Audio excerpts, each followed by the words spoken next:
Welcome to my YouTube channel. Gusto nyo bang malaman kung paano maglagay ng product mismo sa inyong mga videos kagaya na lamang ng ganito?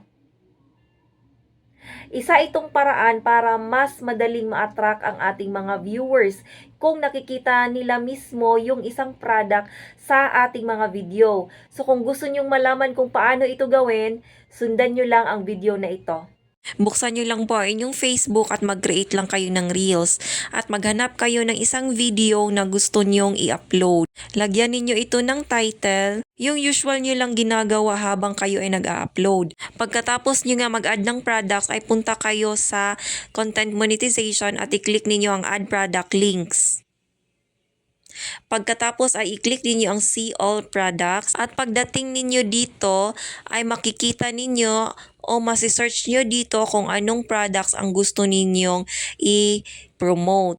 Pero guys, take note, yung naranasan ko guys o yung nakasanayan ko na kumukuha na lang ako ng link doon mismo sa aking Shopee account at yun ang ginagamit kong mga link upang ma-promote yung mga products na aking pinopromote sa Shopee. So leave muna natin yung Facebook ko guys at open muna natin yung Shopee accounts ko para kumuha ng video link na ating ipopromote sa aking Facebook. So open natin accounts, then click Shopee video.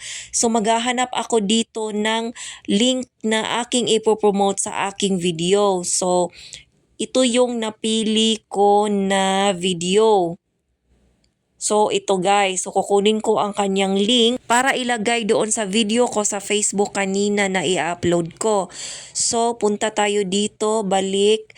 So dito tayo maglalagay guys sa create custom link.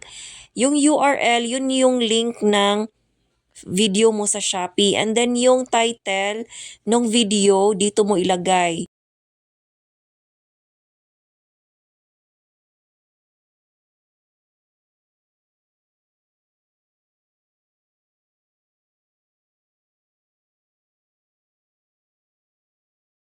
So yun lang ang i-click natin guys at balik tayo dito para ma-save yung ginawa nating links. At pagkatapos niyan ay balik na tayo doon sa reels na ating ginawa and then share now. Ayan na nga yung video guys, nagiging visible na siya sa video ko. So yun lamang guys, maraming salamat sa inyong panonood at sana po ay may natutunan.